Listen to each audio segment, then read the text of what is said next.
The world just handed Washington a wake-up call, and most Americans are still hitting the snooze button.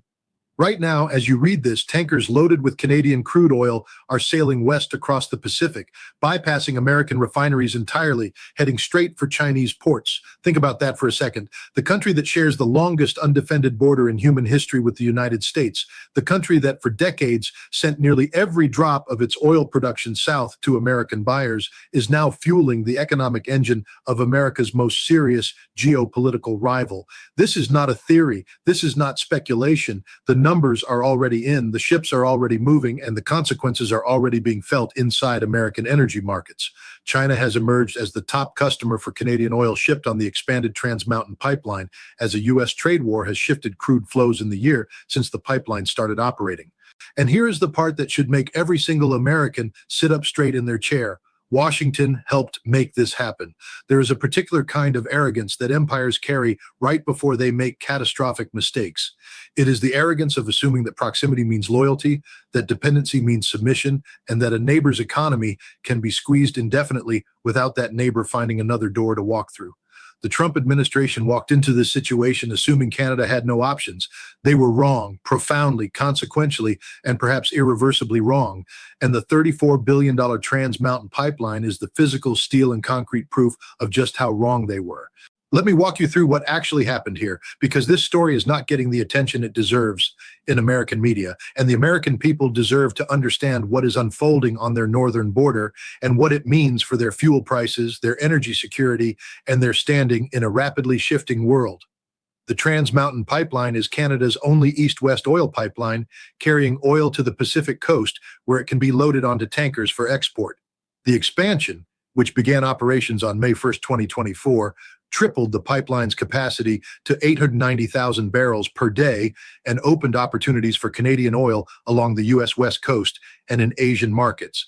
Now, when this project was first being discussed, when the shovels were just going into the ground, the conventional wisdom in Washington and on Wall Street was that most of this new capacity would flow to California refineries. American buyers would simply absorb the extra Canadian crude. No big deal. Business as usual. That turned out to be one of the most expensive miscalculations in American energy strategy in decades. According to energy data firm Kepler, after the pipeline operated at full capacity from June of last year, Canada's daily crude oil exports to China surged from an average of 7,000 barrels over the previous decade to 207,000 barrels, while exports to the U.S. during the same period were about 173,000 barrels per day. This shift shattered previous market expectations that the U.S. would remain the primary buyer of crude oil via the pipeline. Read that again carefully. China went from buying essentially nothing from Canada to buying more Canadian oil than the United States itself. That did not happen over decades. That happened in months. That is how fast global energy realignments move when the political conditions are right. And the political conditions were made right by decisions made in Washington. Now let's talk about the trade war, because that is the detonator that set this whole thing off. On February 1st, 2025, Trump signed executive orders imposing 25% tariffs on all goods from Canada except for Canadian oil and energy exports, which received a 10% tariff. The stated justification was economic pressure, leverage, and a bizarre ongoing suggestion that Canada could somehow be absorbed as the 51st American state. Trudeau said that Trump intends to use tariffs to force Canadian annexation into the United States, and economists said these tariffs would likely disrupt trade between the countries, upending supply chains and increasing consumer prices. What the architects of this policy did not fully account for was Canada's response, not the political response, not the diplomatic response, the energy response. Because Canada had been quietly building the infrastructure to respond, and by the time Trump started turning the economic screws, the Trans Mountain pipeline was already fully operational and ready to redirect flows east to west, from American dependence to Pacific independence. Canada's economy shrank by 1.6% in the second quarter of 2025, largely due to falling exports, and its unemployment rate ticked above 7% in August, forcing Canada to develop a new plan to face down an antagonistic United States built on three pillars: unifying its economy domestically, bolstering military spending, and seeking deeper ties with European allies. That is a country under serious economic pain, making serious strategic decisions. And one of those decisions was to stop treating the American market as the only market. That decision is now reshaping the global energy map in ways that Washington is only beginning to fully comprehend. Here's something the American financial press glossed glosses over when they cover this story. Canada is the world's fourth largest crude oil producer with an output capacity of 5.76 million barrels per day, but 96% of exports went to the United States in 2024. 96%. Think about the leverage that gave Washington over Ottawa. Think about the assumption of permanent dependency that it created in American policy circles. Canada was, in energy terms, completely captured. There was nowhere else for the oil to go. The pipelines all ran south. The terminals all faced south. The deals were all in American dollars going to American refineries. Washington could pressure Canada on everything from trade to defense spending to immigration policy, and the underlying assumption was always the same. Where else are they going to sell their oil? The Trans Mountain Pipeline answered that question with 890,000 barrels per day of capacity pointed west toward Asia. Exports of crude oil moving through the port in 2025 increased 95% from the year before to reach 24.4 million metric tons. And crude oil volumes increased the most among all other types of exported products. That is not a modest uptick in trade flows. That is a fundamental restructuring of a country's energy export architecture. And the primary beneficiary of that restructuring is China. Now, why is China interested in Canadian oil? This is where the geopolitical chess gets truly fascinating. China has also stopped importing U.S. crude oil in the trade war and is unlikely to resume purchases of American oil. As a result of the shifting geopolitical realities, China is buying more crude shipped on Trans Mountain than the United States. Beijing is playing a very long game here. China's energy security strategy has always been about diversification, about never allowing a single supplier or a single choke point to have decisive leverage over Chinese industrial output. For years, China relied heavily on Middle Eastern oil, on Russian oil, and in more recent years on sanctioned Iranian crude. Canadian oil represents something different. China's decision to increase crude oil imports from Canada fits into a long-term strategy of diversifying supply sources, mitigating its dependence on Middle Eastern and Russian supplies by importing from Canada, a politically stable democracy with strong production capacity. There is another dimension to this that rarely gets discussed in polite company, but needs to be said plainly. China wants to diversify its crude oil sources and hedge against continued U.S. sanctions on Iran's oil exports and the oil trade network, including China-based independent refiners that have bought Iranian oil. Chinese refiners have been walking a tightrope for years, buying discounted sanctioned Iranian oil while constantly aware that American secondary sanctions could disrupt those supply chains at any moment. Canadian oil is the sanction-proof alternative. No legal exposure, no diplomatic blowback, no risk of having a shipment intercepted or an Iranian tanker targeted. Just clean, legal, high-quality Alberta crude arriving at Chinese refineries with no political complications attached. The biggest buyer of Canadian oil through Trans Mountain is Rongsheng Petrochemical, which operates refineries on China's east coast, including an 800,000-barrel-per-day refinery in Zhejiang province. That single Chinese company is processing more Canadian oil than some countries produce in total. And Rongsheng is just one player. The Chinese petrochemical and refining sector is systematically building supply relationships with Canadian producers, locking in long-term flows that will be very difficult to reverse regardless of what happens in Washington.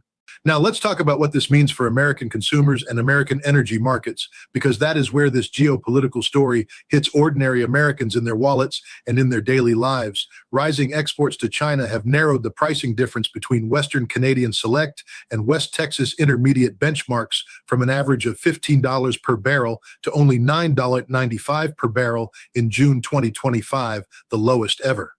For years, American refineries enjoyed what was effectively a subsidy from Canadian geography. Because Canadian oil was landlocked, because it had nowhere else to go, American buyers could negotiate steep discounts. Western Canadian Select routinely traded at $10 to $20 below WTI. That discount is now evaporating. American refineries that had built their entire business models around cheap Canadian feedstock are now paying significantly more for the same barrels. Those increased costs do not disappear. They get passed down the supply chain and they end up at the pump. In your gasoline price every single time you fill up your car. Canadian oil sands output is hitting record highs, projected to reach 3.5 million barrels per day in 2025 and 3.9 million barrels per day by 2030. That is a massive and growing volume of oil. For decades, the American refinery system, particularly the complex refineries in the Gulf Coast and Midwest designed specifically to process heavy Canadian crude, were the guaranteed buyers of all of that production. Now, there is genuine competition for those barrels. Asian buyers are at the table. Chinese buyers are sometimes offering better terms, and Trans Mountain's planned expansions mean that the capacity to redirect even more oil away from American buyers will only grow over time. Trans Mountain Corp is looking at additional expansion projects that could add between 200,000 and 300,000 barrels per day of capacity, most of which is likely to go to Asia rather than the U.S. This is also a story about what happens when a superpower misreads the strategic patience of a smaller neighbor. The conventional American assumption about Canada has always been rooted in a certain kind of comfortable condescension. Canada is friendly, Canada is reliable, Canada is, to use the kind of language that reveals the underlying attitude, America's backyard. You don't have to worry about your backyard. It's always going to be there, contained, manageable, quiet. That attitude produced policy decisions that treated Canadian economic anxiety as leverage to be exploited rather than a warning to be heeded. The annexation rhetoric, the tariff pressures, the casual dismissal of Canadian sovereignty concerns, all of it communicated to Ottawa that Washington saw Canada not as an equal partner, but as a resource to be managed on American terms. Too late did Canada realize that the threat would come from inside the House, that Americans would elect a president who saw Canada not as a partner, but as a target for extortion and even annexation. And when that realization set in, when Canadian political leaders across party lines finally understood that the American relationship had fundamentally changed in character, the response was not panic. It was pipeline capacity. It was tanker contracts. It was long-term supply agreements with Chinese petrochemical companies. It was the systematic construction of an economic exit from American dependence that had been years in the making and is now fully operational. Over 70% of oil tankers departing from British Columbia have headed straight to China, reflecting a monumental shift in global geopolitics. 70%. When the history of this period is written, that statistic is going to stand out as one of the clearest indicators that the post-Cold War American order is genuinely fracturing, not metaphorically fracturing, not theoretically fracturing, physically fracturing in the form of oil tankers full of Canadian crude turning away from American ports and heading to Shanghai. Between May 2024 and September 2025, crude oil exports to Indo-Pacific markets went from virtually zero to an average of $571 million Canadian per month. That is nearly $7 billion a year in energy revenue that was previously exclusively American and is now flowing into Asian energy markets. And that number is going to grow. The infrastructure is built. The relationships are established. The pricing dynamics are shifting in ways that make Canadian oil more competitive in Asian markets relative to alternatives. There is no mechanism currently in place to reverse this trend. The trade war did not scare Canada back into dependence. It accelerated Canada's diversification strategy. Let's also think carefully about what this means in the broader context of the US-China competition, because that is ultimately the frame that matters most for American strategic interests. For years, American policymakers talked about energy dominance as a tool of geopolitical influence. The idea was that American oil and gas production, combined with American control over global energy trade routes and pricing mechanisms, gave Washington leverage over rivals and reassurance for allies. Every barrel of Canadian oil that flows to China instead of to American refineries is a small but real erosion of that leverage. China is securing stable, long-term, sanction-proof energy supplies from a democratic country with advanced production technology and enormous reserves. That is exactly what Chinese energy strategists have been trying to achieve for decades, and they achieved it in significant part because American trade policy pushed Canada toward Beijing. China has been on an aggressive crude oil buying spree throughout 2025, taking advantage of global price declines to stockpile reserves, and China's crude oil imports are projected to remain strong through 2026, especially as its refining and petrochemical industries expand. This is not a temporary anomaly driven by a short-term trade dispute. This is a structural shift in Chinese supply chain architecture. Beijing is using periods of lower oil prices to build strategic reserves and deepen supply relationships. The Trans Mountain Pipeline is now a permanent feature of that architecture. Canadian oil is now a permanent feature of China's energy security calculus. That is a change that will outlast any particular administration, any particular trade negotiation, any particular diplomatic reset. The American public deserves to understand the full scope of what has happened here. A $34 billion pipeline was built on American soil's northern doorstep. That pipeline tripled Canada's export capacity to Pacific markets.